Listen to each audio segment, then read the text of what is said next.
Get on your knees before we make the whole yard watch you bleed. Victor Hale stepped close enough for Marcus Reed to feel his breath.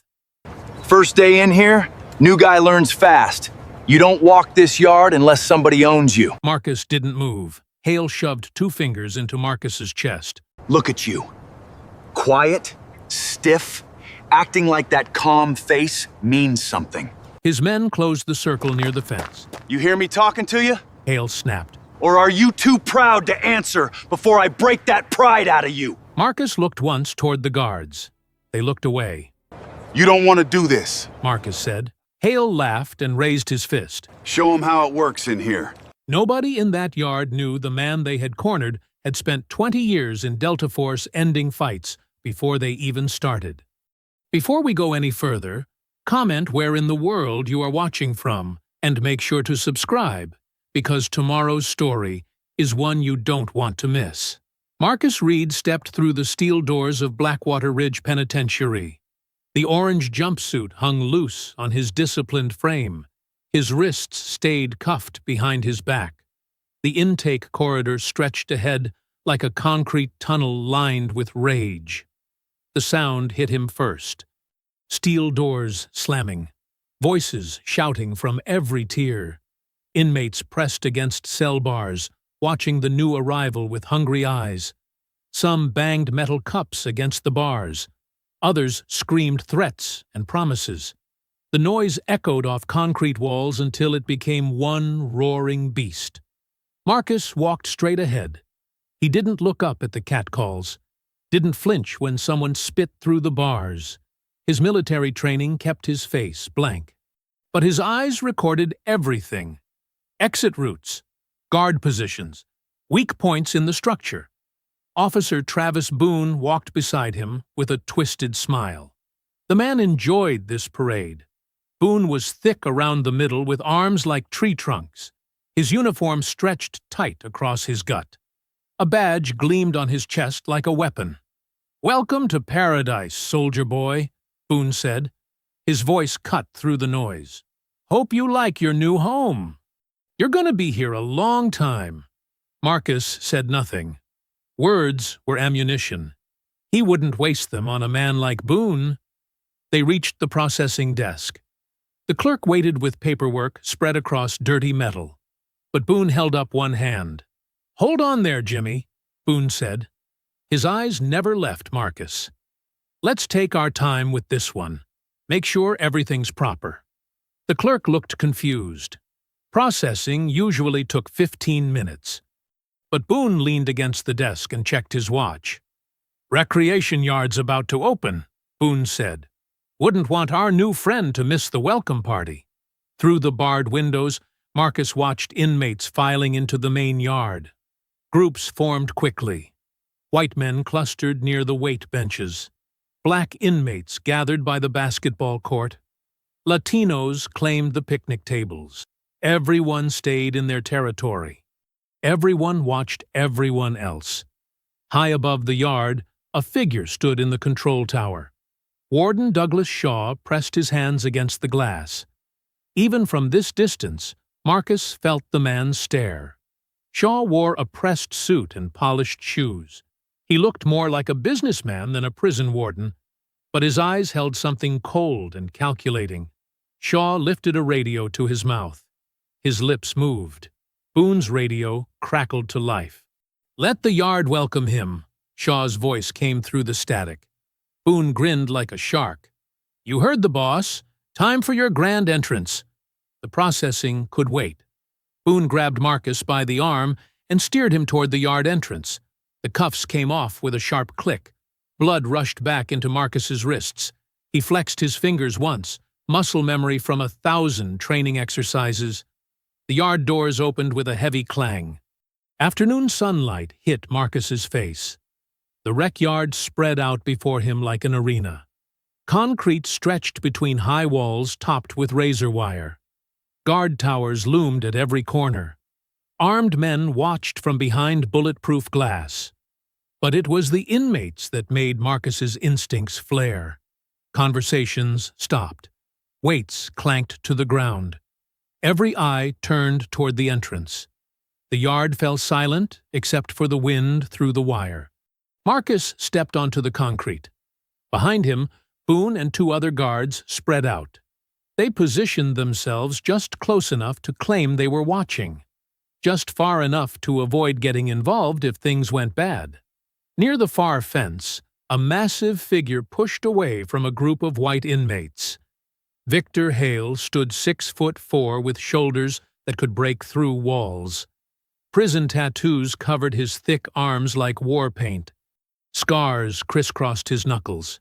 His eyes held the kind of violence that came from years behind bars. 10 men followed Hale across the yard. They moved with purpose. Predators who had found fresh meat. Hale planted himself directly in Marcus's path. The other inmates formed a half-circle, blocking any escape route toward the buildings.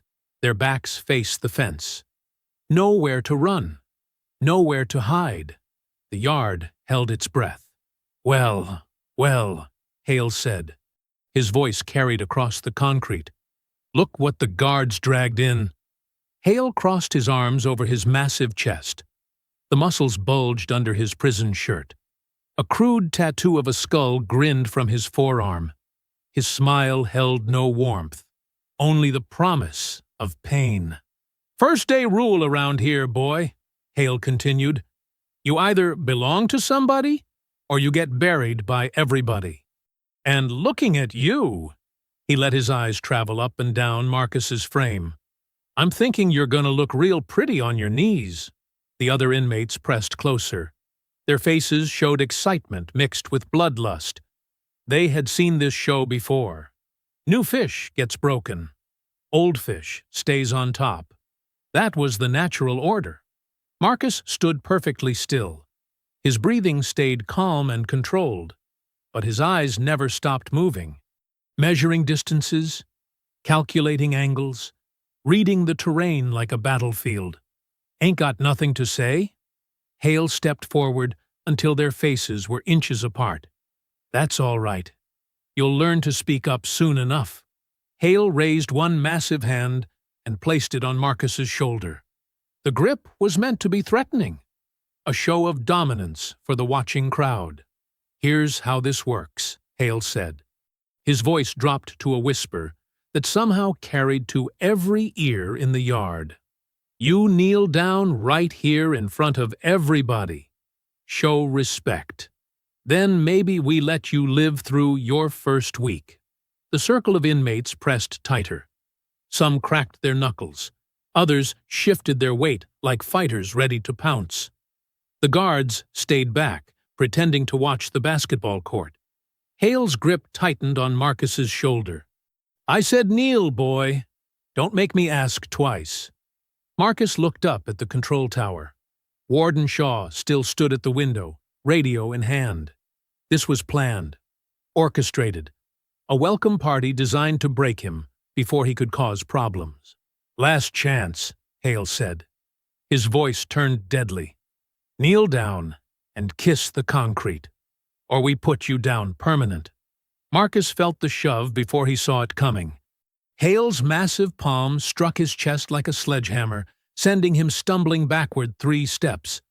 The concrete scraped under his prison shoes as he fought to keep his balance. "There we go," Hale said with satisfaction. "Now you're learning how gravity works around here." The gang erupted in laughter, cruel sounds that echoed off the prison walls like hyenas circling wounded prey. They pressed closer, forming a tighter circle around Marcus near the chain-link fence. "First-day inmates got 2 choices," Hale continued, rolling his shoulders like a boxer warming up. "They submit real nice and quiet, or they bleed real loud and messy." He cracked his knuckles one by one. "Which one you picking, boy?" Marcus kept his hands down at his sides. No fists, no fighting stance. Nothing that would give the watching guards an excuse to claim he started the violence. His voice came out calm and level. "Walk away." The words hung in the air for a moment. Then the laughter started again, even louder this time. "Walk away," Hale repeated, his face twisting with disbelief. Did this fool just tell me to walk away? One of the gang members, a skinny man with teardrop tattoos under his eyes, slapped his knee. This boy thinks he's still on the outside, thinks he can just ask real nice and we'll leave him alone. Maybe he's one of them soft types, said another inmate. This one built like a linebacker with arms covered in prison ink. You know, the kind that cries for his mama when the lights go out. Hale studied Marcus's face, searching for fear, for the trembling that always came right before a man broke. But Marcus's expression remained stone steady. His breathing stayed controlled. That seemed to anger Hale even more. You think you're tough? Hale asked. You think standing there looking all calm makes you some kind of hard man? Marcus said nothing. He watched Hale's shoulders, the way his weight shifted from foot to foot, the telltale signs of a man about to explode into violence. I've been running this yard for 8 years, Hale continued, his voice rising. 8 years. Ain't nobody ever told me to walk away, not once. The other inmates started making sounds of agreement. Murmurs of, "That's right," and "Show him, Hale," drifted through the group. They were working themselves up, building toward the moment when words turned into fists. You know what I think? Hale stepped closer again, close enough that Marcus could smell the cigarettes on his breath. I think you're just another scared little fish trying to act bigger than he is. And you know what we do to scared little fish? Marcus's eyes never left Hale's face. Walk away. That was when Hale's patience finally snapped. His face turned red with rage. A vein bulged on his forehead. His massive hands clenched into fists the size of hammers. You just made the worst mistake of your pathetic life, Hale snarled. He pulled back his right arm, muscles coiling like springs. Boys, let's teach this fool some respect. The gang pressed forward, ready to unleash hell. Their shadows fell across Marcus like vultures preparing to feast. In the control tower, Warden Shaw leaned closer to the window, anticipating the show. Hale's fist came flying forward with all the force of a man who had spent years crushing skulls and breaking bones. That was when Marcus moved. The transformation happened in the space between heartbeats. 1 second he stood still as stone. The next second he became something else entirely. Something built for war. Marcus stepped inside Hale's punch before it could build momentum. His left elbow shot upward like a piston, catching Hale square under the jaw. The crack echoed across the yard like a gunshot. Hale's head snapped back. His eyes rolled white. His massive body crumpled toward the concrete. But Marcus was already moving to the next target. The skinny inmate with teardrop tattoos rushed in from the left, a homemade shiv glinting in his hand. Marcus caught his wrist in mid-swing, twisted hard, and drove his knee up into the man's elbow. The joint bent backward with a wet pop. The shiv clattered away as the inmate screamed. 2 more gang members charged from opposite sides, trying to tackle Marcus to the ground. He grabbed the first one by the shirt, used the man's own momentum to spin him around, and launched him face first into the chain-link fence. The metal rattled like thunder as the inmate bounced off and collapsed. The second attacker tried to wrap his arms around Marcus's waist. Marcus dropped his center of gravity, grabbed the man's wrist, and threw him over his shoulder in a perfect judo toss. The inmate hit the concrete so hard the impact knocked the wind from his lungs. The linebacker with prison tattoos came next, swinging wild haymakers that could have shattered Marcus's skull. Marcus ducked under the first punch, stepped to the side of the second, and drove his fist into the man's solar plexus. The giant folded in half, gasping for air that wouldn't come. More bodies rushed forward. Marcus became a blur of controlled violence. An elbow here, a knee there. Precise strikes that disabled without killing. He moved like water around their attacks, always 1 step ahead, always in the perfect position to counter. One inmate grabbed a broken piece of concrete, raising it high to crush Marcus's skull. Marcus caught the man's wrist, twisted him around, and used his own weight to drive him into the ground. The concrete chunk rolled away harmlessly. Another gang member tried to grab Marcus from behind in a chokehold. Marcus reached back, grabbed the man's shirt, and threw him forward over his own shoulder. The inmate sailed through the air and landed in a groaning heap 10 feet away. The yard had gone completely silent, except for the sounds of bone hitting concrete and men crying out in pain. Even the guards had stopped pretending to look elsewhere. They stared with their mouths hanging open, unable to believe what they were seeing. In less than 30 seconds, all 11 gang members lay scattered across the concrete. Some groaned softly. Others didn't move at all. Hale himself lay face down in a growing puddle of his own blood, his nose clearly broken, his jaw hanging at an unnatural angle. Marcus stood in the center of the carnage, breathing normally. His orange jumpsuit wasn't even wrinkled. Not a single drop of sweat had formed on his forehead. The entire yard stared at him like they had just witnessed the impossible. That was when Officer Boone finally came running with a squad of guards behind him, his face twisted with fury because the new inmate had just ruined what was supposed to be a quick and quiet killing. "Get down on the ground!" Boone screamed, drawing his baton. "Get down right now!" The guards swarmed Marcus from all directions, wrestling his arms behind his back and snapping handcuffs around his wrists. Boone's face was purple with rage as he grabbed Marcus by the back of the neck. "You just made yourself a very dangerous enemy," Boone whispered in Marcus's ear as they dragged him away. But Marcus said nothing. He kept his eyes forward as they pulled him across the yard, past hundreds of inmates who pressed against their cell windows and fence lines, staring at the man who had just changed everything they thought they knew about survival in Blackwater Ridge. Marcus sat in the concrete holding room beneath the administration wing, his hands still cuffed behind his back. The fluorescent light above flickered and buzzed like an angry insect. The air smelled of bleach and fear. Officer Boone slammed his fist on the metal table so hard it echoed through the small space. "You think you're some kind of hero?" he shouted, spit flying from his lips. "You just started a full-scale riot on your first day." Marcus stared straight ahead. His face showed nothing.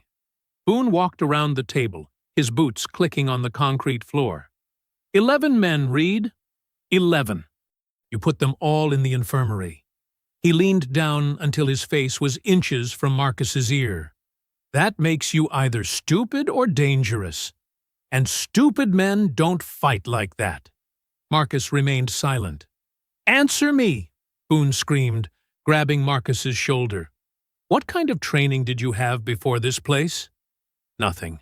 Marcus might as well have been carved from stone. Boone's face turned red.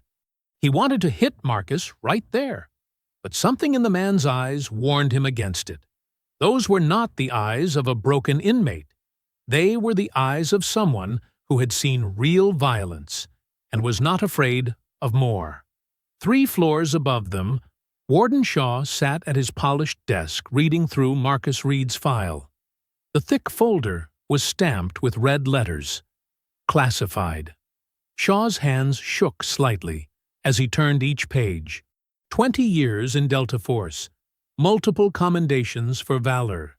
Specialist in close quarters combat and hostage rescue. Expert marksman. Advanced survival training. The list went on and on, but it was the final entry that made Shaw's blood run cold. Marcus had been court-martialed after exposing corruption in military supply chains. The company named in the reports was Meridian Defense Solutions, the same company that paid Shaw $15,000 a month to use Blackwater Ridge inmates for illegal labor contracts. Shaw picked up his secure phone and dialed a number he knew by heart. "We have a problem," he said when the voice answered. "The Reed situation is bigger than we thought." The voice on the other end was calm. "How big?" "He knows about Meridian." He's the one who exposed them before his conviction. And he just took apart Victor Hale's entire crew in 30 seconds. A long pause. Then handle it. Quietly. Shaw hung up and stared out his office window at the prison yard below. Inmates were still talking in small groups about what they had witnessed.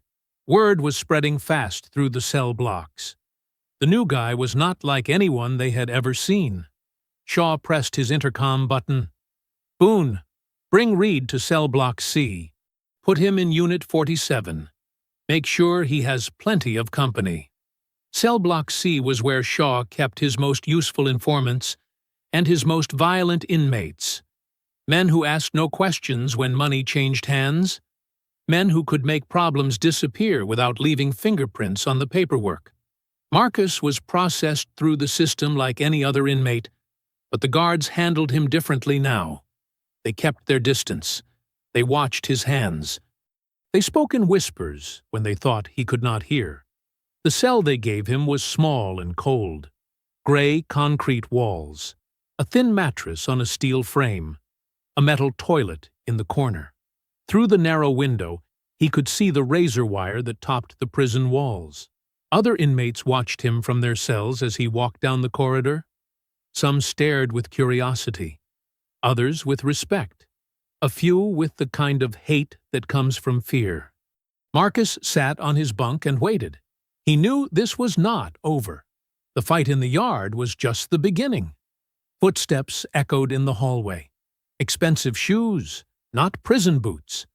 Marcus looked up to see Warden Shaw standing outside his cell, dressed in his crisp uniform with polished buttons and a friendly smile that did not reach his eyes. "Mr. Reed," Shaw said quietly, his voice carrying no emotion. "Welcome to Blackwater Ridge." He paused, studying Marcus through the steel bars. "You know, I've been running this facility for 12 years.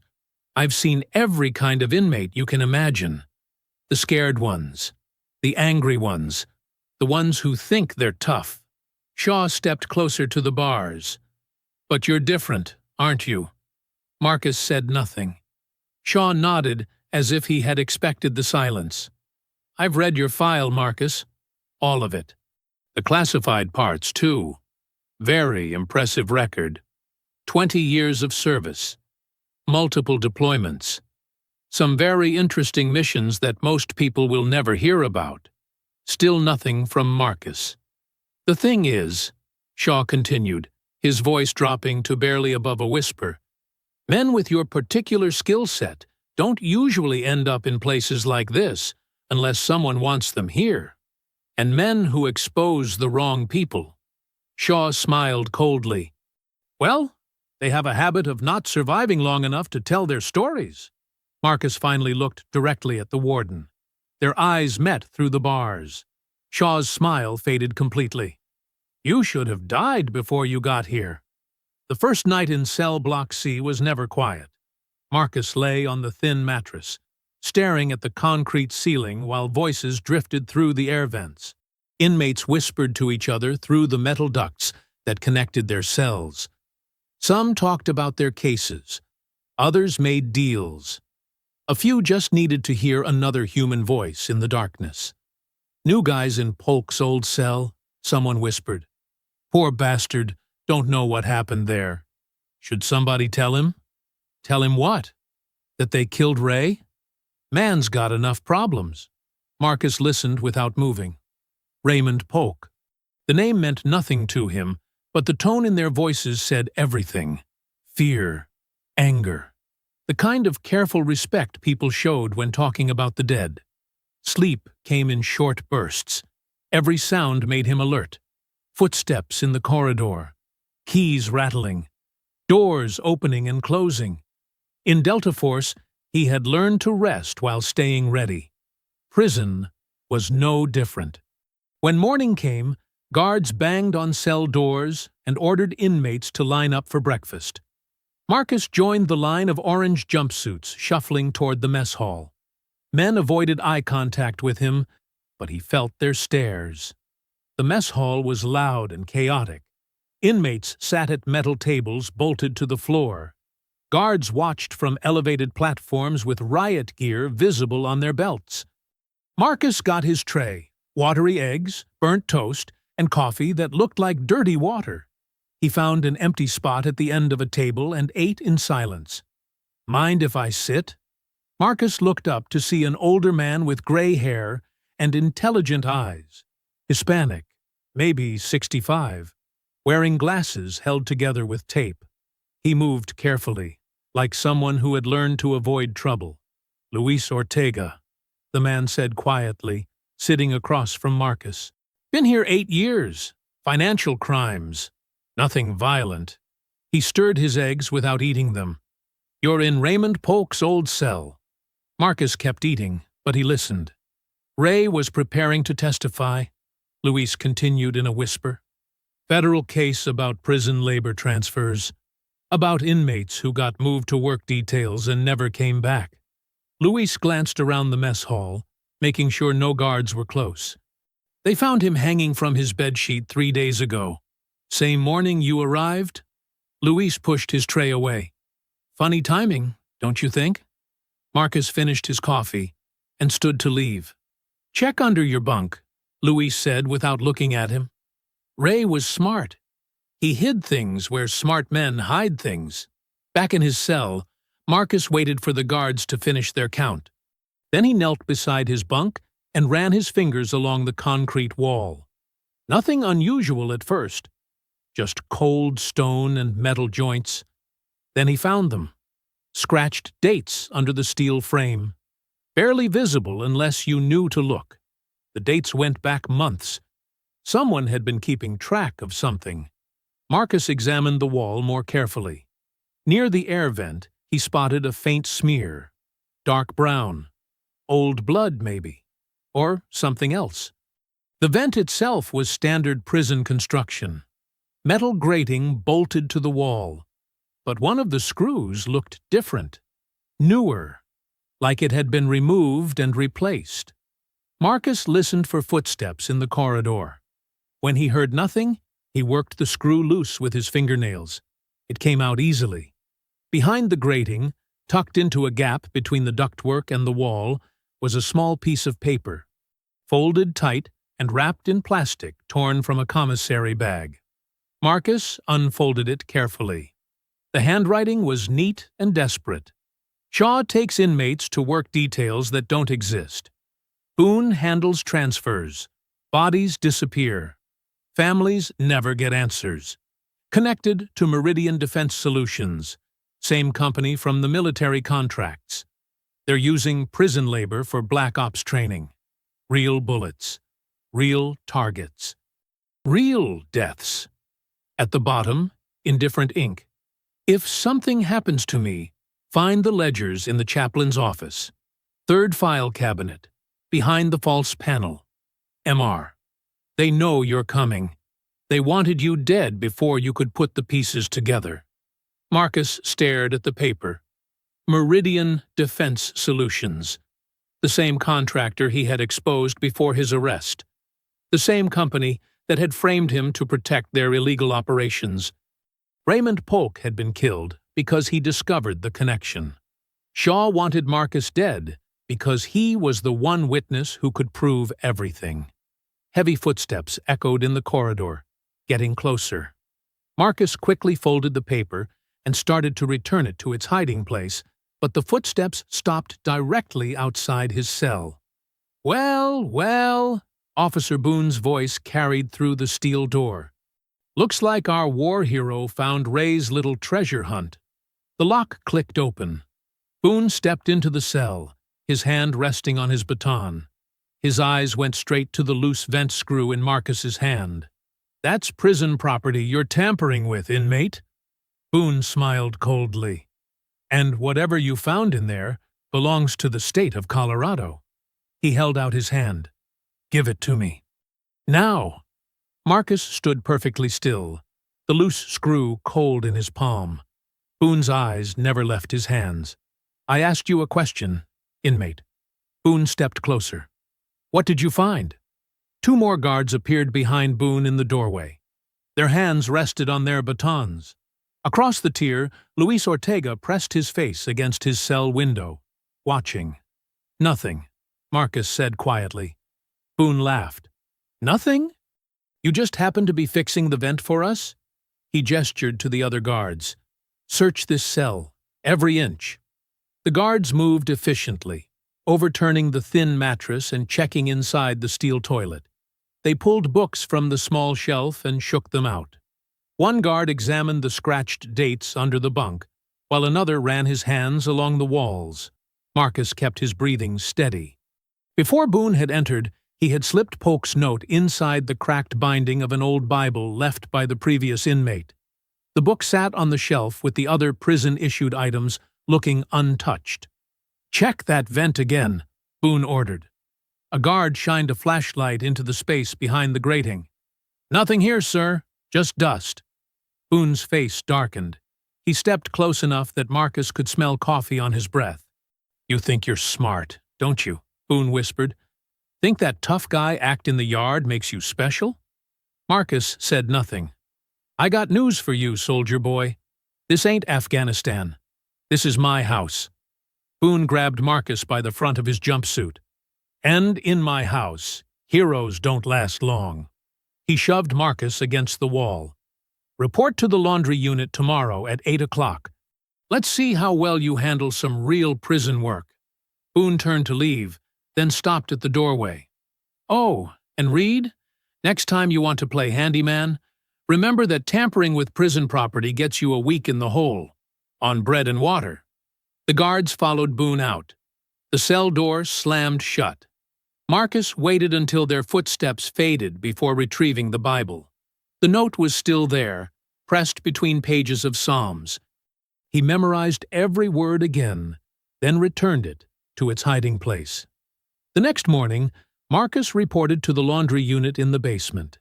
Industrial washing machines lined the walls, their metal drums spinning with loads of prison uniforms. The air was thick with steam and the smell of bleach. 3 of Hale's men worked the machines. Their leader, a stocky man named Torres, had his left arm in a sling from the yard fight. When he saw Marcus, his good hand tightened on a laundry cart handle. "Look what we got here," Torres called to the others. "The yard hero wants to do some washing."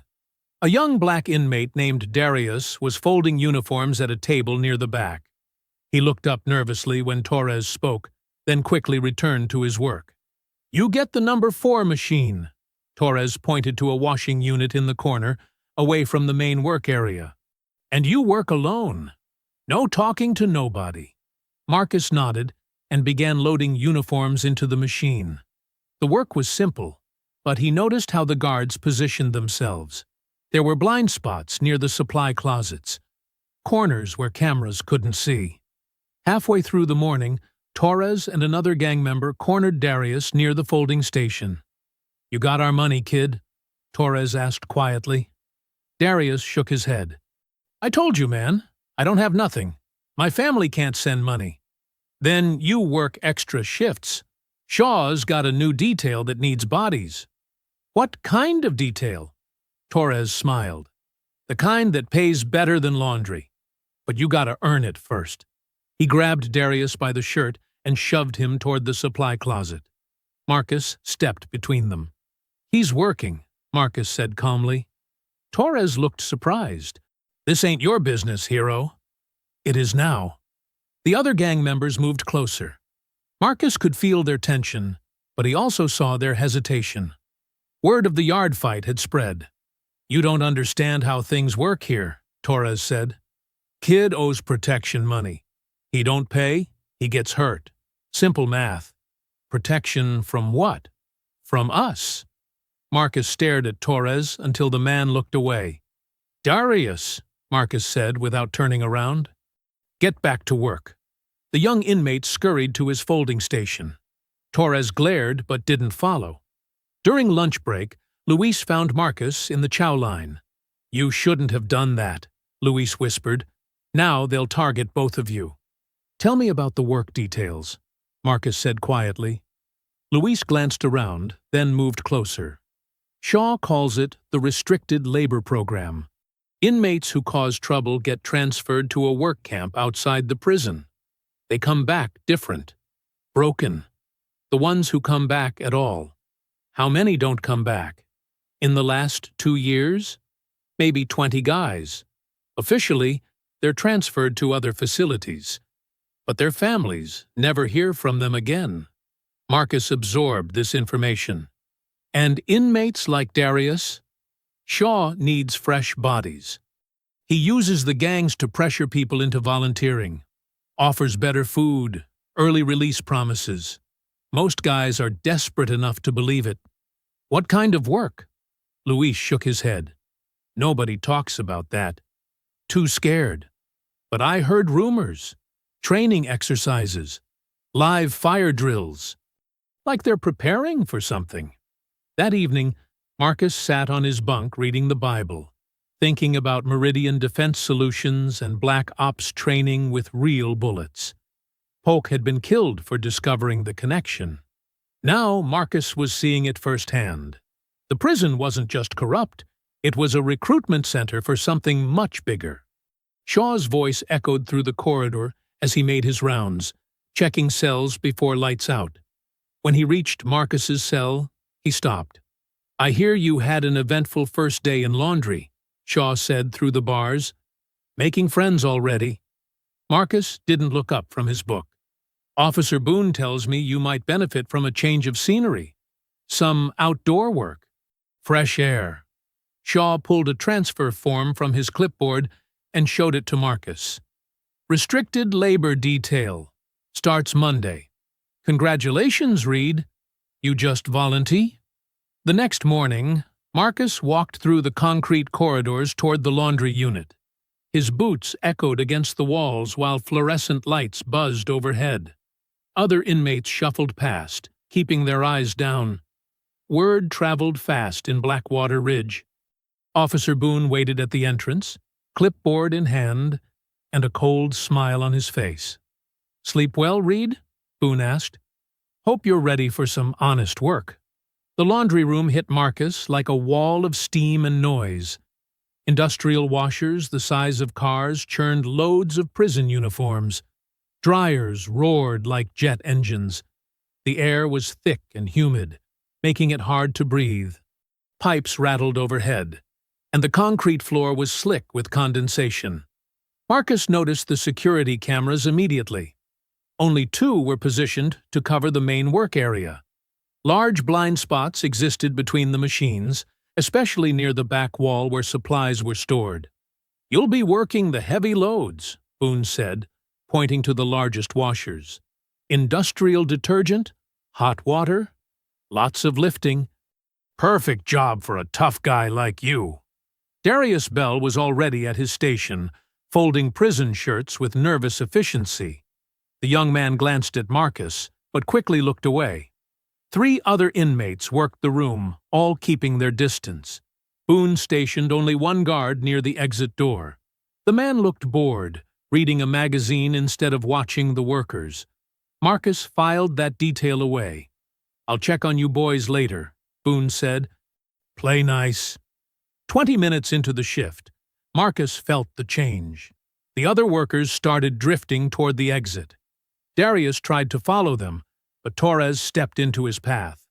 "Where are you going, kid? Work ain't done yet." 2 more of Hale's men emerged from behind the industrial dryers. They moved with purpose, positioning themselves between Marcus and the guard. One carried a twisted wet towel. Another had something sharp hidden in his palm. The remaining guard suddenly found urgent business in the hallway outside. "Time to finish what we started yesterday," Torres said. Marcus stepped away from the washer, keeping his hands visible. "This won't end the way you think it will." "Yeah? You took us by surprise in the yard. This time we came prepared." Torres lunged first, swinging the twisted towel like a whip. The wet fabric cracked against Marcus's shoulder, but he rolled with the impact and grabbed Torres by the wrist. He twisted until Torres dropped the towel, then used his momentum to slam him into the side of a washer. The second attacker came from Marcus's left, jabbing with a sharpened plastic knife. Marcus deflected the blade with his forearm and drove his elbow into the man's ribs. Air rushed out of the attacker's lungs as he doubled over. Darius scrambled behind a laundry cart, trying to get out of the way. The third gang member cornered him there, grabbing the young inmate by his shirt. "You caused this, you little rat!" Marcus moved fast. He grabbed the attacker from behind and applied a sleeper hold, cutting off blood flow to the brain. The man struggled for 15 seconds, then went limp. Marcus lowered him to the floor, unconscious but breathing. Torres recovered and charged again, this time with a piece of broken mop handle. Marcus sidestepped and caught his wrist, using a joint lock to force him to drop the weapon. Torres gasped in pain as Marcus applied pressure.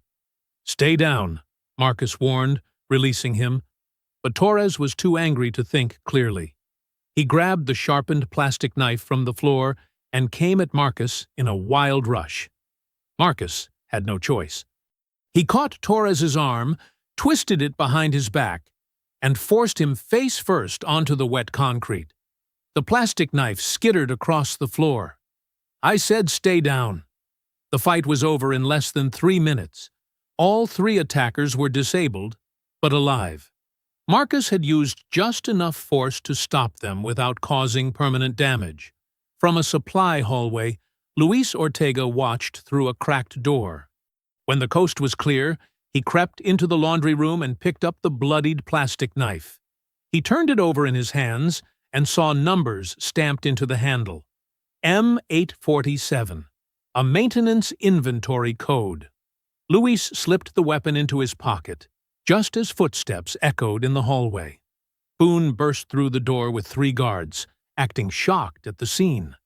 Torres and his men groaned on the floor, nursing injuries. Marcus stood near the washers, hands at his sides, breathing hard but calm. "What happened here?" Boone shouted. "They attacked me," Marcus said simply. "Attacked you? I see 3 injured inmates, and 1 troublemaker standing over them." Boone pulled out his radio. "This is Officer Boone requesting backup and medical to the laundry unit. We have an assault in progress." More guards flooded the room. They secured the injured gang members and placed Marcus in restraints, without listening to his explanation. Darius tried to speak up. "Officer, he was just—" "Shut your mouth, Bell," Boone snapped. "Unless you want to join him in the hole." Darius fell silent, fear winning over honesty. Boone leaned close to Marcus as the guards prepared to escort him away. "Funny how trouble follows you everywhere, Reed. Almost like you're looking for it." Marcus met his stare. "I didn't start this." "Maybe not, but you sure finished it. And that makes you a threat to prison security." The guards dragged Marcus from the laundry room while Boone filled out an incident report, carefully documenting assault charges against the newest inmate at Blackwater Ridge. As they moved through the corridors, Marcus caught sight of Luis watching from a distance, the older man's face grim with understanding. By noon, Marcus was locked in solitary confinement, cut off from other inmates and unable to speak to anyone about what really happened in the laundry room that morning. Marcus sat on the narrow concrete bench in his solitary cell, staring at the scratched walls. The space was barely 6 feet by 8 feet, with a steel toilet, a sink that barely worked, and a slot in the door for food trays. The only light came from a dim bulb protected by thick wire mesh. But Marcus wasn't thinking about the cramped space or the stale air. He was listening to the pipes. Every prison had its own language. Water moving through old plumbing created patterns, tapping sounds, echoes that carried between cells if you knew how to read them. Marcus had learned to decode prison communications during his first week at Blackwater Ridge. 3 short taps. Pause. 2 long taps. Pause. 1 short tap. Luis was trying to reach him from somewhere in the general population. Marcus moved to the back corner of his cell and tapped a response on the exposed pipe near the floor. Short, short, long. The signal for listening. The reply came quickly. Luis tapped out a message in the simple code prisoners used when guards weren't paying attention. Each letter took time. Each word required patience. But the message was clear enough. Polk had records. Outside contact. Federal agent. Coming soon. Marcus tapped back. Who? Agent Voss. Marla Voss. Polk trusted her. The conversation ended when footsteps echoed in the corridor outside Marcus's cell. He moved away from the pipe and sat on his bench, hands folded, looking like a man spending quiet time in isolation. But his mind was racing.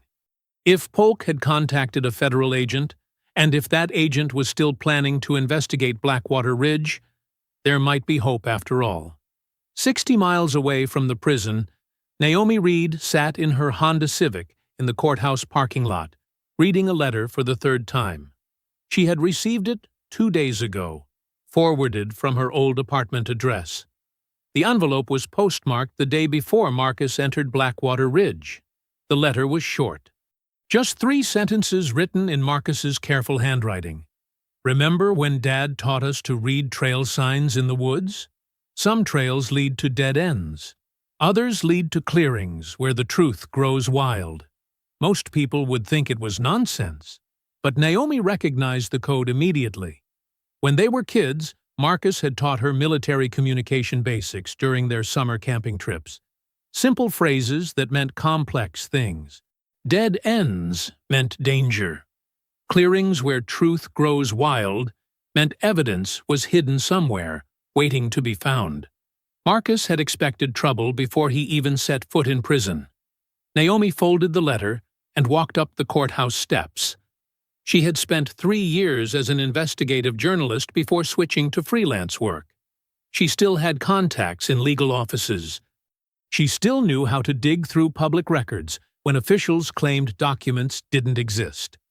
The clerk at the records office was a tired woman named Patricia, who remembered Naomi from previous research visits. I need to see court filings for People versus Marcus Reed, Naomi said.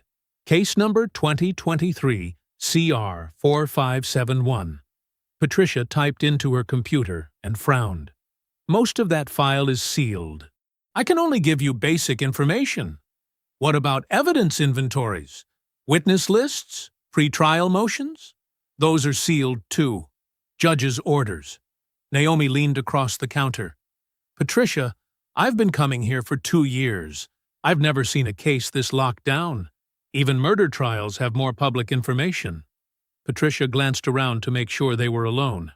Between you and me, this case was weird. Defense contractor executives were meeting with the prosecutor's office almost daily.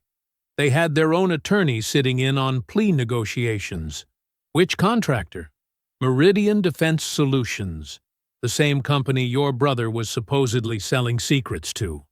That name made Naomi's blood run cold. Meridian Defense Solutions was the contractor Marcus had exposed in his final military operation. The same company that had somehow managed to frame him for the very crimes he had been trying to stop. Patricia, I need a favor. Can you check transfer records for Blackwater Ridge Penitentiary? Specifically inmate movements over the past 6 months? Patricia hesitated, then began typing. This might take a few minutes. While Patricia searched, Naomi called a number she had found in her research notes. It belonged to Agent Marla Voss, a federal investigator who specialized in prison abuse cases. The phone rang twice before a professional voice answered. Agent Voss. Agent Voss, my name is Naomi Reed. I'm calling about my brother Marcus Reed, currently incarcerated at Blackwater Ridge Penitentiary. Ms. Reed, I can't discuss ongoing investigations. So, there is an investigation. A pause. I was contacted by an inmate at that facility several weeks ago, a man named Raymond Polk. He claimed to have evidence of illegal labor transfers and staged deaths. I was scheduled to interview him this week. Naomi's heart pounded. Agent Voss, Raymond Polk is dead. My brother found his body. And now Marcus is in solitary confinement for defending himself against prison gang attacks. Another pause, longer this time. "Ms. Reed, I think we need to meet." Patricia waved Naomi over to the counter. She had printed several pages of transfer records showing unusual patterns in inmate movements, from Blackwater Ridge to various work camps. "Look at this," Patricia whispered. "Inmates transferred to restricted facilities, but no return dates listed. And look at the authorization signatures." Naomi scanned the documents. Every transfer was signed by Warden Shaw and approved by Meridian Defense Solution as the contracted labor provider. The same company that had destroyed Marcus's life was running illegal operations inside the prison, where he was now trapped. Naomi gathered the papers and thanked Patricia. As she walked toward the parking lot, she noticed a black SUV with tinted windows parked near the courthouse entrance. The engine was running, but no one got out. She climbed into her Honda and started the engine. The SUV pulled out behind her as she left the parking lot, maintaining a careful distance but clearly following her route back toward the highway. Naomi gripped the steering wheel tighter and pressed the accelerator. Someone was watching her now, which meant she was getting close to something they wanted to keep hidden. The solitary cell door clanged open after 48 hours of darkness. Marcus blinked against the harsh fluorescent light as Officer Boone stood in the doorway with 2 guards flanking him. "Time for work details, soldier boy," Boone sneered. "Hope you enjoyed your vacation." Marcus said nothing. He had learned that silence frustrated Boone more than any response. The officer's jaw tightened as he stepped aside. "Move." Marcus walked into the corridor where other inmates waited in a single line. Darius stood near the front, his young face pale and nervous. The kid avoided eye contact but nodded slightly when he saw Marcus. Behind him stood 6 other men, all looking scared or defeated. "Hands behind your backs," Boone ordered. The guards zip-tied their wrists with plastic restraints. Not the usual procedure for work detail inside the prison. Marcus's military training kicked in, cataloging every detail. The guards carried batons and radios, but also carried sidearms. That never happened during regular prison operations. "Where are we going?" asked an older inmate with graying hair. Boone slammed his baton against the wall inches from the man's head. "Did anyone tell you to speak?" The inmate flinched and went quiet. Boone led them down a corridor Marcus had never seen before. Instead of heading toward the main work areas, they descended a staircase that led beneath the prison. The walls changed from painted concrete to rough stone. Emergency lighting cast long shadows between support beams. "This part of the prison was built during World War II, Boone said, his voice echoing in the narrow space. "Back when they knew how to handle troublemakers." The underground tunnel stretched for what felt like half a mile. Marcus counted his steps and memorized every turn. At the end, they reached a heavy steel door marked with warning signs about authorized personnel only. Boone punched in a code on an electronic lock. The door opened with a hydraulic hiss. What Marcus saw beyond that door made his blood run cold. The restricted labor wing looked nothing like a prison work program. It was a factory. Industrial machines hummed under bright work lights, while inmates in dirty uniforms assembled metal components at long tables.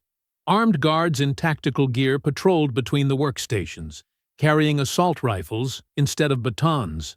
This was not corrections. This was forced labor under military supervision. Marcus scanned the operation with trained eyes.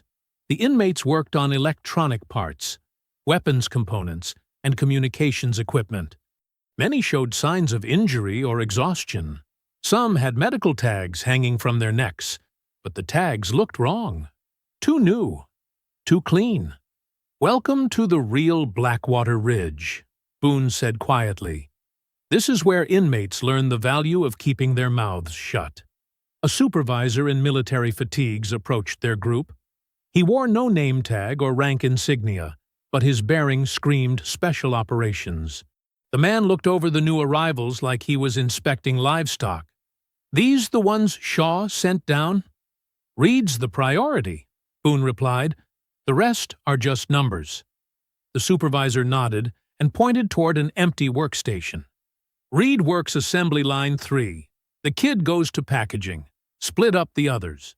As they walked deeper into the factory, Marcus noticed wooden shipping crates stacked against the far wall.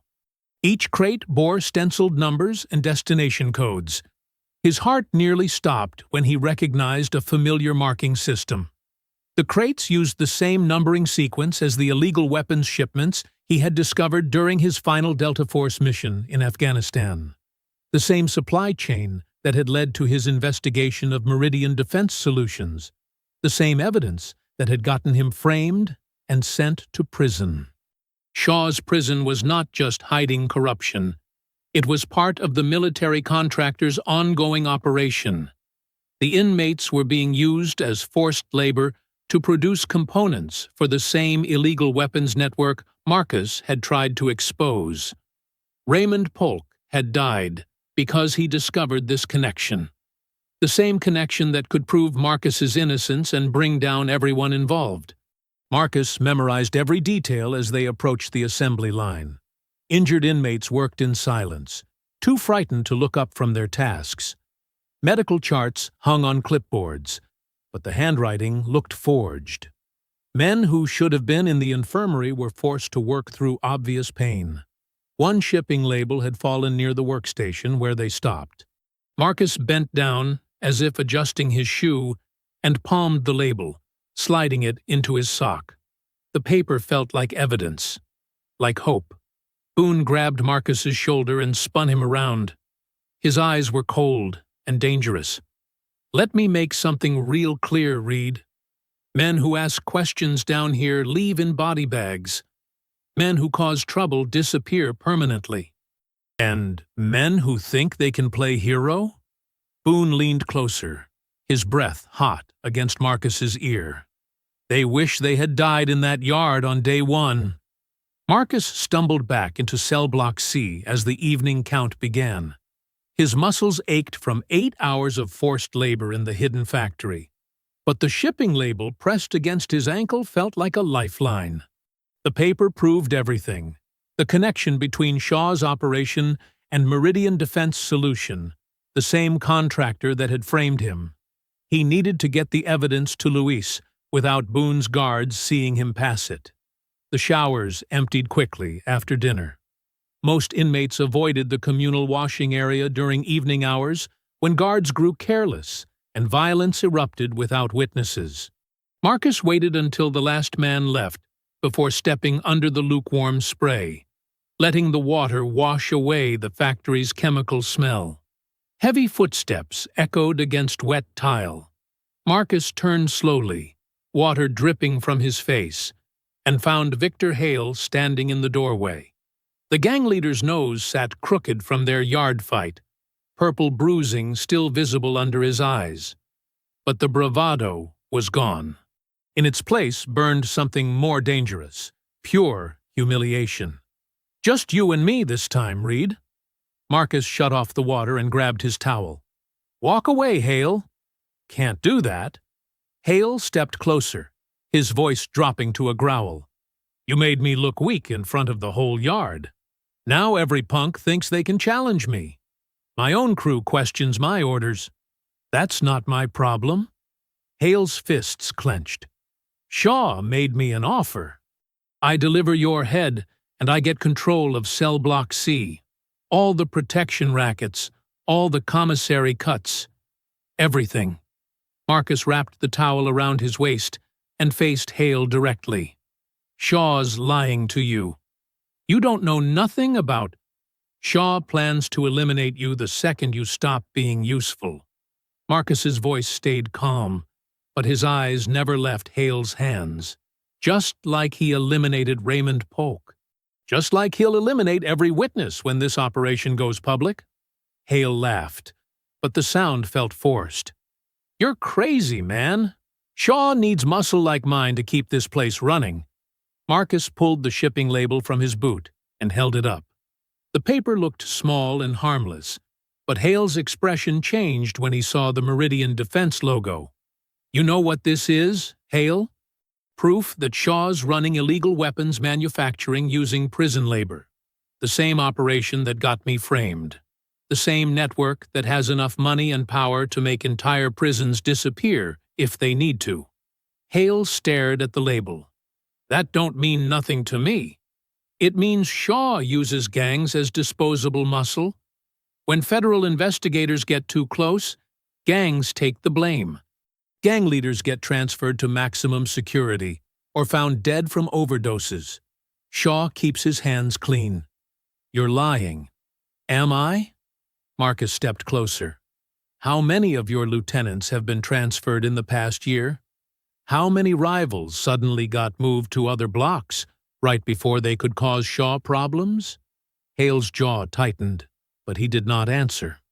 That night, Marcus lay on his bunk, listening to the familiar sounds of Cell Block C settling into darkness. Footsteps echoed from the corridor as guards conducted their final rounds. Someone coughed 3 cells down. Water dripped from a leaky pipe in the wall. Then came the sound Marcus had been expecting. Heavy boots stopping outside a cell, keys rattling, and a low voice giving orders. Transfer time, Rodriguez. Pack your things. Marcus heard Tommy Rodriguez, Hale's closest lieutenant, protesting in rapid Spanish. Rodriguez had been questioning Boone's orders all week, asking why certain inmates got special work assignments while others disappeared. I ain't done nothing wrong, man. My transfer don't come up for 6 months. Change of plans, Boone's voice replied coldly. You're moving tonight. The cell door slammed shut. Footsteps faded down the corridor. Rodriguez's voice disappeared with them.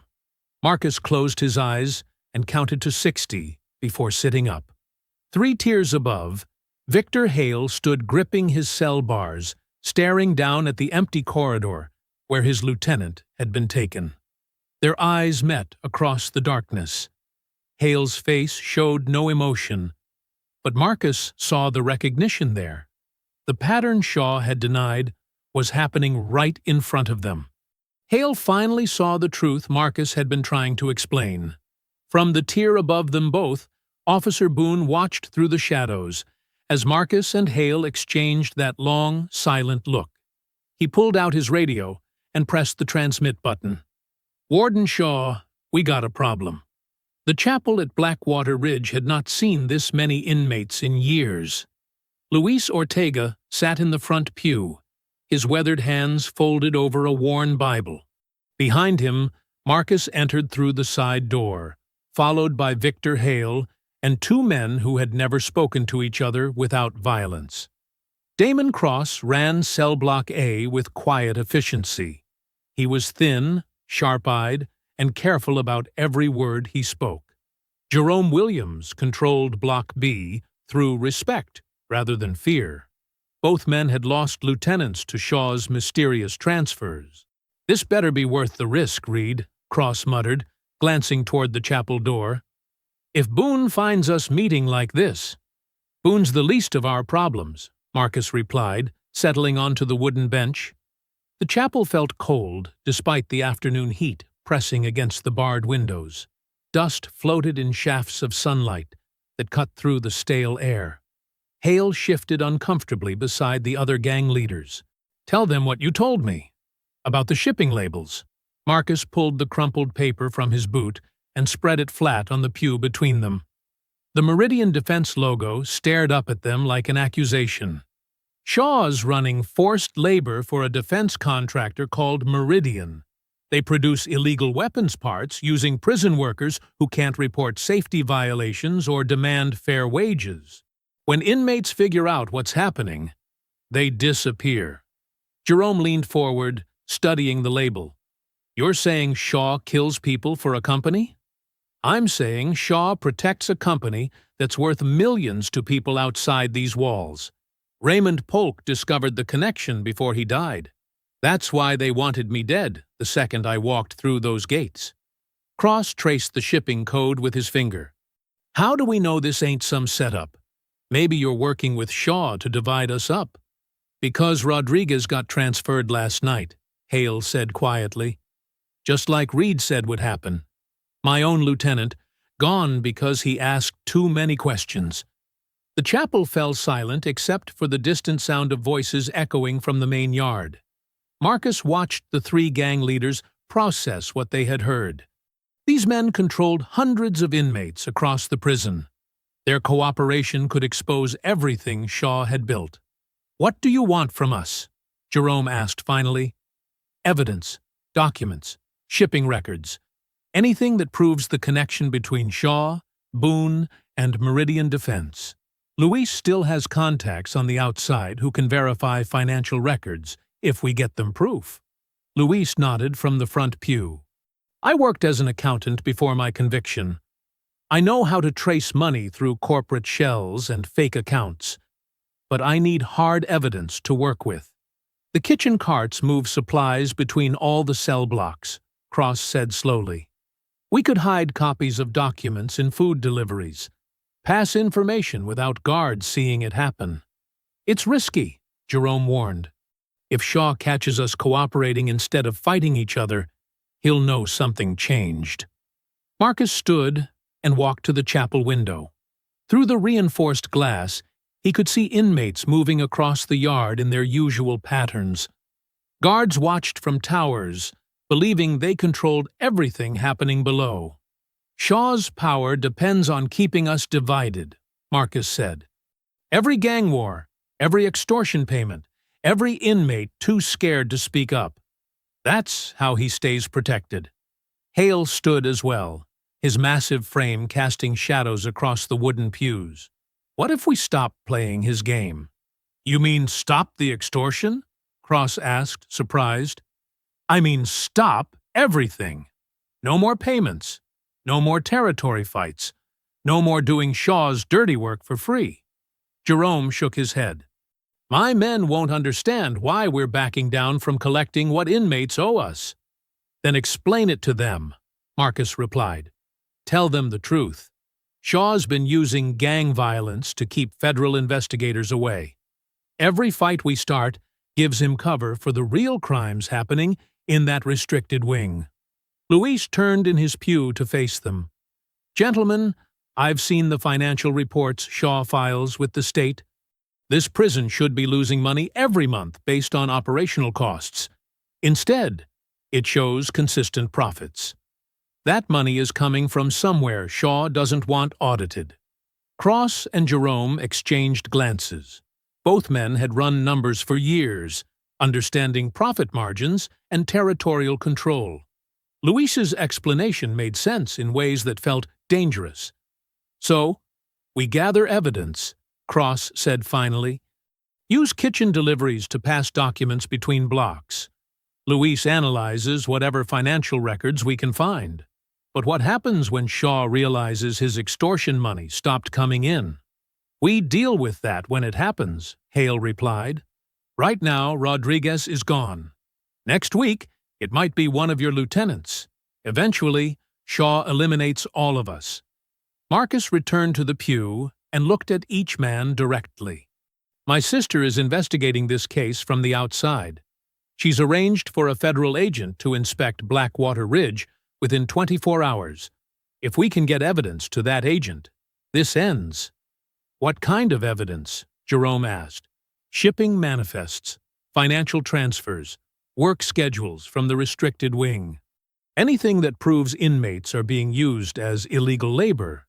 Luis reached into his jacket and pulled out a small notebook filled with cramped handwriting. "I've been documenting unusual transfers and deaths for 2 years. Names, dates, circumstances. If you can provide documentation that matches my observations, we can build a case," Marcus finished. The three gang leaders sat in silence, weighing risks against potential freedom. Outside the chapel, footsteps echoed in the corridor as a guard walked past without stopping. Cross spoke first. "Block A will cooperate. We'll start gathering documents tonight." Jerome nodded slowly. "Block B is in. But if this backfires, Reed, we're all dead men." Hale stood and extended his hand toward Marcus. "Block C supports the plan." Marcus shook Hale's hand, then Cross's, then Jerome's. The alliance felt fragile but real. For the first time since entering Blackwater Ridge, Marcus believed they might actually expose Shaw's operation. "Meeting's over," Luis whispered, hearing footsteps approaching the chapel door. "We never spoke." Outside Blackwater Ridge, Naomi Reed sat in a shabby motel room across from Agent Marla Voss. The federal investigator was younger than Naomi expected, with sharp eyes and a no-nonsense attitude that reminded her of Marcus. "These court records show clear irregularities," Voss said, reviewing the documents Naomi had copied. "Evidence was sealed without proper justification. Witness testimony was excluded on technicalities. Your brother's conviction looks increasingly questionable." Naomi leaned forward eagerly. "Can you get him released?" "First, I need to inspect the prison itself." "The connection you've discovered between Marcus's case and Blackwater Ridge suggests a much larger conspiracy. If Shaw is running illegal operations, federal inspection could expose everything." "When can you visit the prison?" Voss checked her watch. "Tomorrow morning. I have legal authority to conduct unannounced inspections of federal contractor facilities. Shaw won't be able to refuse access." For the first time in months, Naomi felt hope spreading through her chest.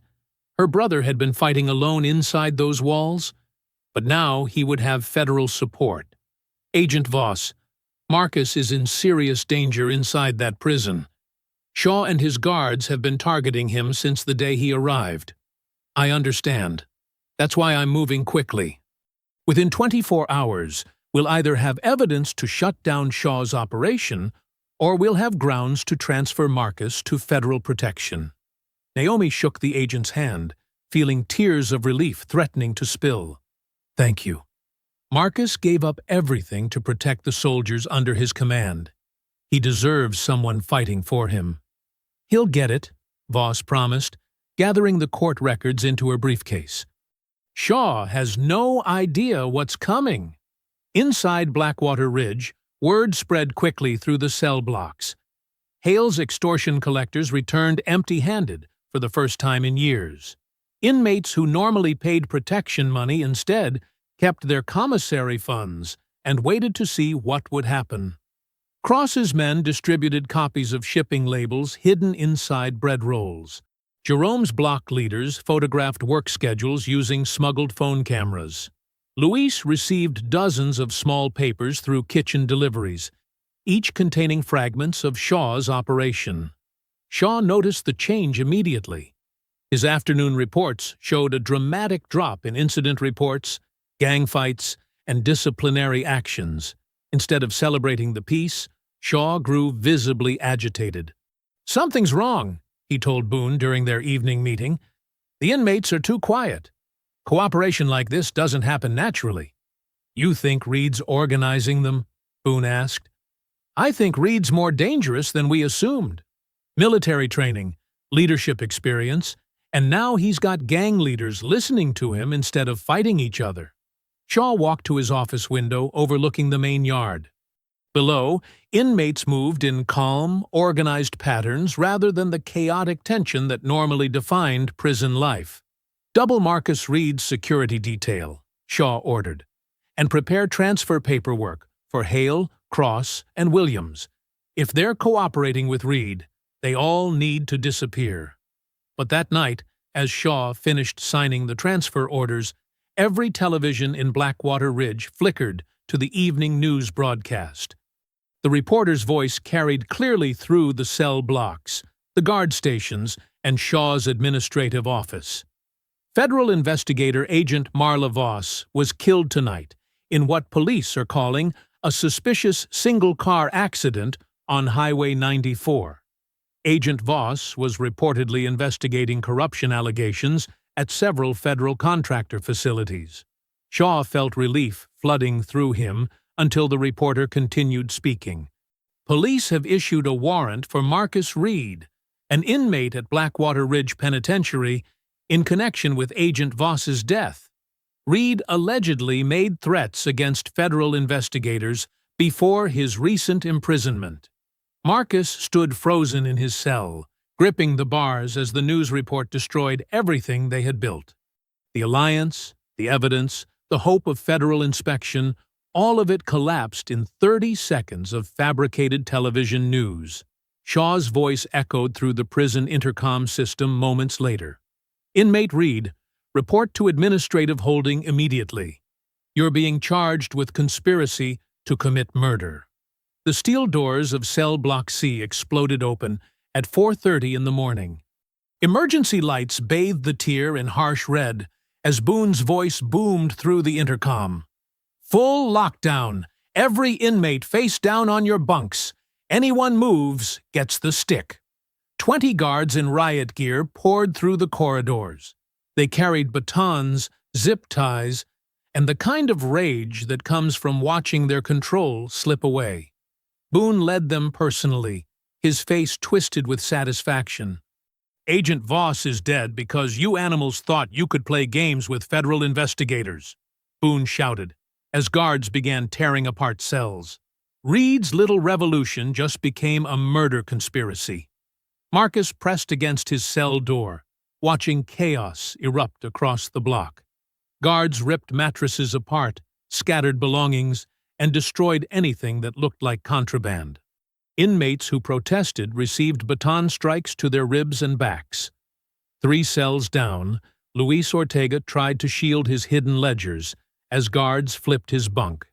The elderly accountant had sewn financial records into his mattress lining, over months of careful documentation. Boone spotted the papers immediately. Well, well, what do we have here? Boone grabbed Luis by his gray hair and dragged him into the corridor. Looks like our bookkeeper's been keeping the wrong kind of books. Those are just personal letters, Luis gasped, his voice weak from being yanked from sleep. Boone backhanded him across the face. Blood splattered from Luis's split lip onto the concrete floor. Personal letters with shipping codes and transfer dates? Boone held up pages of Luis's careful handwriting. Personal letters with Shaw's signature forged at the bottom? The beating began immediately. Boone's baton connected with Luis's shoulder, then his stomach. The older man collapsed, gasping for air while guards held his arms. "Stop!" Marcus shouted from his cell. "He's just an old man." "An old man who's been smuggling evidence for your little resistance movement," Boone snarled. He kicked Luis in the ribs. "How many copies did you make, Grandpa? How many places did you hide Shaw's business records?" Luis coughed blood, but refused to answer. Boone raised his baton again. Marcus gripped his cell bars until his knuckles went white. Every instinct screamed at him to break through the steel and stop the assault. But trapped behind locked doors, he could only watch Luis suffer for trying to help. The beating continued for 3 minutes. When it ended, Luis lay unconscious in a pool of blood, while Boone collected the scattered ledger pages. "Take him to the infirmary," Boone ordered 2 guards. "Make sure the paperwork says he fell down the stairs." Marcus was dragged from his cell 20 minutes later, cuffed behind his back, while guards destroyed the remaining evidence in his Bible. They marched him through corridors filled with broken furniture and beaten inmates. "You think you're some kind of hero, don't you?" Boone shoved Marcus toward the administrative wing. "Agent Voss died because you filled her head with lies about corruption. Her blood's on your hands." "I never met Agent Voss," Marcus said quietly. "Tell that to the federal prosecutors who'll be charging you with conspiracy to commit murder." Boone's smile was vicious. "Shaw's got phone records showing you contacted outside investigators. Video footage of you organizing gang resistance. Witness statements from inmates saying you planned violence. They reached the solitary confinement wing beneath the prison.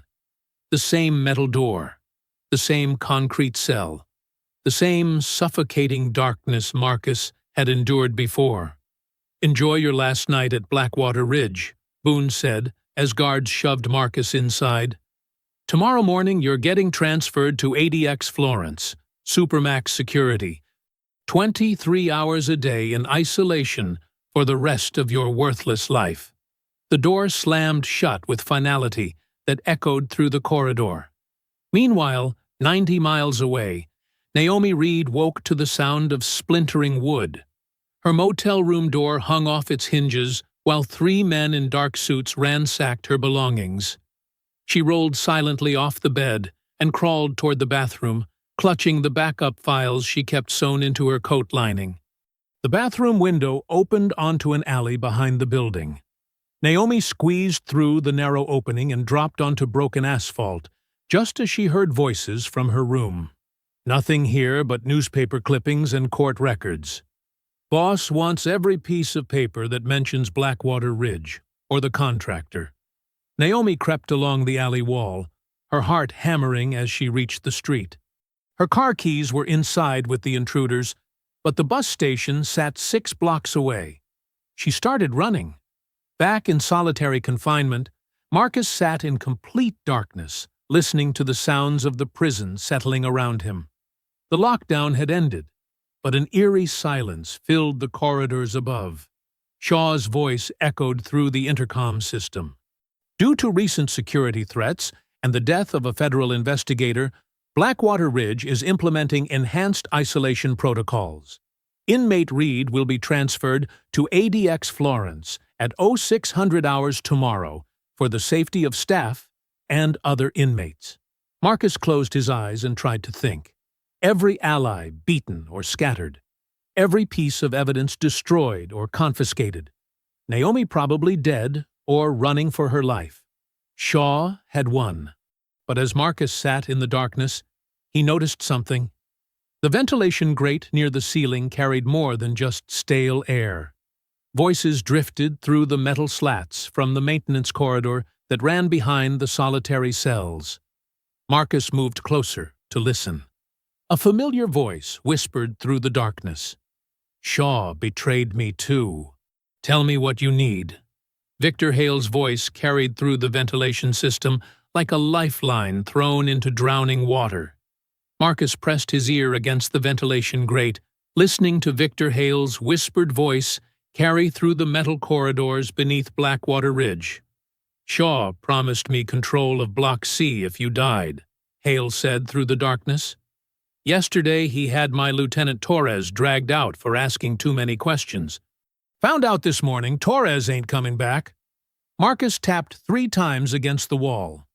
A pause, then 2 taps. The same code he'd used during covert operations when radio silence was critical. Hale caught on quickly. "You want me to listen?" 1 tap for yes. "Shaw's moving you out at dawn. Guards are already prepping the transport van. But I got 40 men who ain't happy about being used as disposable muscle." Marcus began a series of careful knocks against the concrete. Short taps and long ones, spelling out instructions Hale could relay to the others. 20 minutes later, Hale's voice returned through the vent. "Darius is alive. Kid's working food service tomorrow. Says he can carry messages in the bread trays." Marcus knocked out new instructions. Specific timing. Guard rotations. Which cameras had blind spots during evening count. Above them, the lockdown continued with mechanical precision. Guards marched inmates back to cells in single file. No talking, no eye contact, no deviation from the routes Shaw had ordered. But beneath the surface, Marcus's network began to move. Darius pushed the food cart through Block C, dropping torn napkins with pencil markings near specific cells. Each message contained part of Marcus's plan, written in simple codes the inmates could understand. In the infirmary, Luis lay on a narrow bed with 3 broken ribs and a concussion that made the room spin when he moved. A young nurse named Sarah checked his bandages and whispered that someone outside had been asking about computer access. "Tell her," Luis managed through swollen lips. "The prison's external server connects through the maintenance office, Building 7. Back entrance stays unlocked during shift changes." Sarah nodded and slipped the information into her pocket. 90 miles away, Naomi sat at a library computer terminal, uploading the stolen documents to secure servers while rain pounded against the windows. 3 newsrooms had already confirmed receipt. But she knew Shaw's people could discredit paperwork as forgeries. She needed live footage, real-time proof of what happened inside Blackwater Ridge. Her phone buzzed with a text from an unknown number. Sarah the nurse, following Luis's instructions. Building 7, back door, 8 p.m. shift change, server room basement. Naomi checked the time. 6:30. She could make it if she drove hard and avoided the main roads. Back in solitary, Marcus continued directing his improvised army through taps and whispered voices in the vents. Hale's men would create distractions during evening count. Darius would position himself near the chapel. Most importantly, someone needed to reach the projector room that connected to every monitor in the prison. Chapel's got cameras and speakers that tie into the main system, Hale confirmed through the darkness. Guards don't usually check it during count, because inmates ain't supposed to be there. Marcus knocked out the final sequence. Everything depended on timing and the guards following their predictable routines. The plan was desperate and dangerous, but it was the only chance they had. At 7:50 p.m., evening count began throughout Blackwater Ridge. Guards moved from cell to cell, checking names against clipboards while inmates stood at attention. In the administration wing, Warden Shaw reviewed Marcus's transfer paperwork one final time. Everything looked legitimate. Medical emergency requiring immediate transport to the federal facility's hospital wing. Of course, Marcus would never arrive at any hospital. Shaw picked up his radio and called Officer Boone. Time to move our problem. Medical emergency in solitary. Have the transport team ready. The solitary cell door clanged open at 8:03 p.m. Boone stood silhouetted against the dim corridor light, flanked by 3 guards in tactical gear. Each man carried batons, pepper spray, and sidearms they weren't supposed to use inside the prison. But tonight was different. Tonight, they had permission. Medical emergency, Reed, Boone announced with a cold smile. You're being transferred for immediate treatment.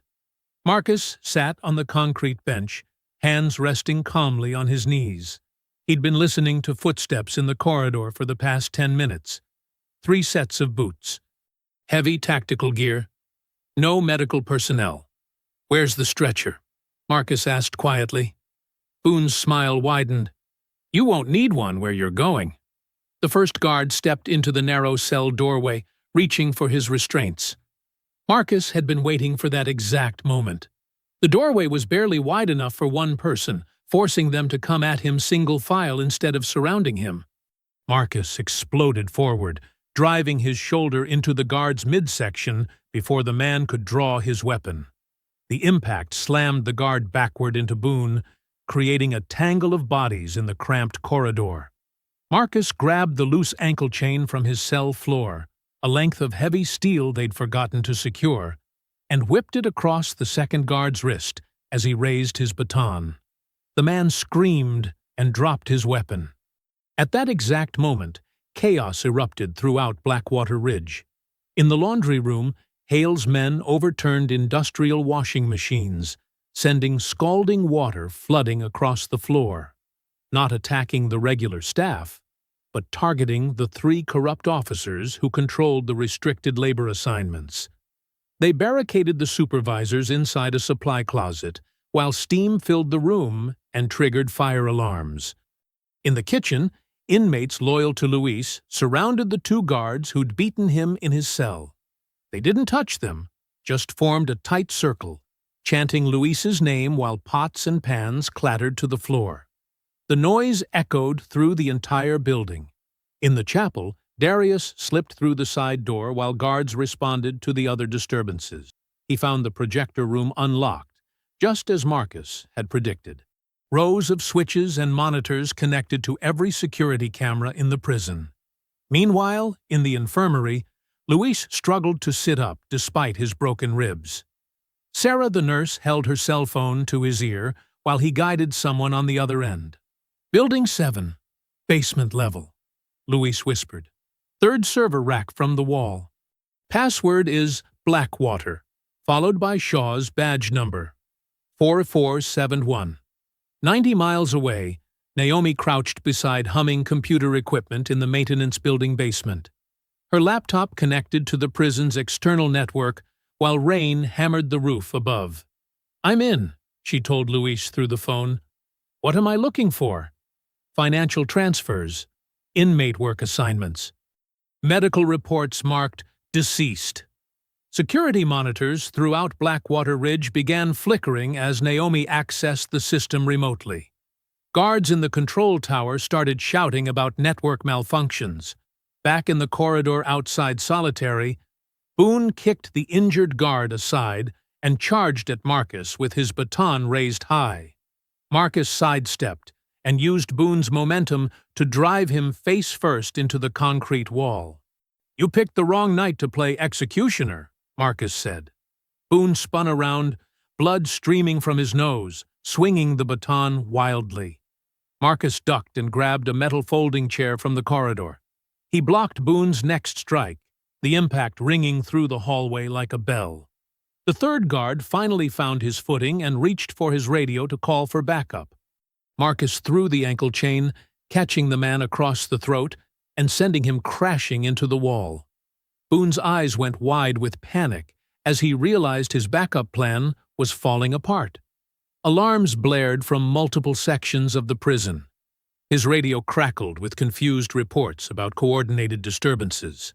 "This isn't over," Boone snarled, backing toward the workshop at the end of the corridor. Marcus followed, his movements calm and controlled, despite the chaos around them. "Actually, it is." Boone slammed through the workshop door, grabbing tools and metal pipes from the workbenches. The room was filled with industrial equipment, welding stations, and heavy tables that could be weapons or shields. Marcus entered slowly, watching Boone's desperate movements. The corrupt officer was cornered, and desperate men made dangerous mistakes. Boone swung a pipe wrench at Marcus's head. Marcus ducked and drove an uppercut into Boone's ribs, hearing something crack. The officer stumbled backward, knocking over a welding cart. "Shaw's going down tonight," Marcus said, advancing steadily. "You can go down with him, or you can start talking." Boone raised his baton with his left hand, his right arm hanging useless at his side. Sweat poured down his face as he realized the tables had completely turned. Marcus grabbed a metal table edge and flipped it onto its side, creating a barrier. Then he vaulted over it and tackled Boone to the floor, pinning the officer's working arm beneath his knee. "Raymond Polk," Marcus said, applying pressure. "Tell me who ordered his death." Boone's voice cracked as Marcus applied more pressure to his pinned arm. "Shaw!" "It was Shaw who ordered it." The words echoed through the workshop just as every monitor in Blackwater Ridge flickered to life. Boone's confession played across screens in the control tower, the mess hall, and every cell block. Inmates pressed against their cell doors, watching in stunned silence. Honest guards froze at their posts, finally hearing what they had suspected for years. "Say it again," Marcus demanded, knowing Naomi's connection was broadcasting everything live. "Warden Shaw ordered Raymond Polk's death," Boone screamed, his face twisted in pain and desperation. "Polk was going to testify about the labor contracts. Shaw told me to make it look like suicide." The monitors switched to new footage as Naomi's uploaded files began playing automatically. Transfer logs scrolled across screens showing inmates disappearing from official records. Hidden work contracts revealed payments from Meridian Defense Solutions, the same contractor from Marcus's case. Then came the most damning evidence: security footage of Polk being dragged from his cell by 3 guards, very much alive, hours before his body was found hanging. In the control tower, the duty supervisor grabbed his radio with shaking hands. "We need federal assistance immediately. We have a situation." Shaw burst into the control room, his face pale as he watched his empire crumble in real time. "Cut the feeds! Now!" "I can't, sir. The system's been compromised from outside." Shaw's hands trembled as he realized the scope of the exposure. Every dirty transaction, every staged death, every illegal shipment was being broadcast beyond the prison walls. His phone buzzed with frantic calls from Meridian executives. Marcus released Boone and stood up, leaving the broken officer on the workshop floor. Through the windows, he could see federal vehicles approaching the prison gates, their emergency lights cutting through the darkness. Shaw abandoned the control tower and ran toward the administration wing. He knew about the old utility tunnel that connected to the restricted work area, the same passage used to move illegal shipments without detection. If he could reach the external exit, he might escape before the feds locked down the entire facility. Marcus left the workshop and found Hale waiting in the corridor with Darius. The young inmate's eyes were wide with disbelief as he watched Shaw's crimes play out on nearby monitors. "He's running," Hale said, pointing toward the stairwell leading to the lower levels. The three men descended into the maintenance corridors beneath Blackwater Ridge. The air grew colder and damper as they moved deeper underground. Emergency lighting cast long shadows on concrete walls stained with years of neglect. They reached the restricted wings storage area, where Marcus saw dozens of shipping crates marked with Meridian's contractor codes, the same symbols he had photographed during his final Delta Force mission. The evidence of Shaw's operation surrounded them like a monument to corruption. Shaw's footsteps echoed from the tunnel ahead. He was moving fast, but not fast enough. "There!" Darius pointed to a steel door marked "Emergency Exit Only." Shaw was fumbling with a keycard at the tunnel exit when Hale's massive frame filled the doorway behind him. The warden spun around, his face desperate and wild. "Victor, listen to me!" Shaw gasped, backing against the steel door. "I can make you rich. Real money, not prison scraps. Help me get out of here, and you'll never want for anything again." Hale stepped closer, his scarred knuckles flexing. For years, Shaw had used him as disposable muscle, promising power that never came. Now the warden offered wealth with the same lying tongue. "You used me," Hale said quietly. "Made me hurt people for your profit. I gave you respect. I gave you control. You gave me nothing but blood on my hands." The sound of federal agents echoing through the tunnel grew louder. Shaw's eyes darted between Hale and the locked door behind him. "Please, Victor. We can both walk away from this." Hale lunged forward and tackled Shaw to the concrete floor, just as federal agents burst through the steel doors with weapons drawn. Morning light crept through the razor wire as federal agents swarmed Blackwater Ridge. The prison that had operated in shadow for years now faced the harsh glare of accountability. Black SUVs lined the parking lot, while agents in bulletproof vests moved through every corridor, securing evidence and rounding up corrupt staff.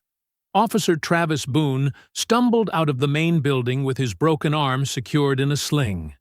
His face was swollen from the workshop fight, but his mouth still ran with the same venom that had terrorized inmates for years. "This is garbage," he screamed at the federal agents escorting him. "You got no idea what these animals are like. Reed started every bit of this violence." Agent Sarah Mitchell, the lead federal investigator, barely glanced at him as she secured his handcuffs to the transport van. "You're under arrest for conspiracy, assault under color of authority, and accessory to murder. You have the right to remain silent. I suggest you use it." Boone's threats echoed across the yard, but for the first time in years, no one flinched. Inmates pressed against cell windows, watching their tormentor dragged away like any common criminal. The man who had wielded absolute power over their lives now looked small and pathetic in federal custody. Warden Douglas Shaw emerged next, flanked by 4 agents. His expensive suit was rumpled and torn from the tunnel struggle. The same yard where he had orchestrated Marcus's first-day ambush now served as his stage of humiliation. News cameras captured every step as he was marched past the recreation area where 11 gang members had once surrounded a single man. Shaw kept his head down, but inmates called out from behind the fence. "How's it feel, Warden?" "Justice coming for you, too. Remember us when you get to your new cell." Shaw's empire of fear crumbled with each footstep toward the transport vehicle. In the prison infirmary, Luis Ortega lay connected to monitors and IV tubes, his face still bearing the marks of Boone's brutal beating. Federal agents gathered around his bed with recording equipment as he gave testimony that would destroy Shaw's network completely. Polk had everything documented, Luis whispered, his voice hoarse but determined. Transfer logs, payment records, even recordings of Shaw's meetings with the contractor representatives. He hid copies in 3 different locations before they killed him. Agent Mitchell leaned closer. "Can you help us find those locations?" Luis nodded weakly. "Polk trusted me because I understood the numbers." Shaw was moving millions through fake prison accounts. The restricted wing wasn't just forced labor. It was a full manufacturing operation using inmate slavery. Outside the prison, Naomi Reed stood before a cluster of news vans, her laptop open as she coordinated with editors across the country. Her investigation had sparked a federal probe that reached far beyond Blackwater Ridge's walls. The Meridian Defense Solutions has been using prison labor to fulfill military contracts for over 5 years, she reported into the cameras. Inmates were forced to work 18-hour shifts, producing equipment for overseas operations, while the company collected full payment for manufactured goods. The story exploded across national headlines within hours. Congressional hearings were announced. Stock prices collapsed. Executive arrests followed in multiple states. 3 weeks later, Marcus Reed stood in a federal courthouse as Judge Patricia Vance read the decision that cleared his name.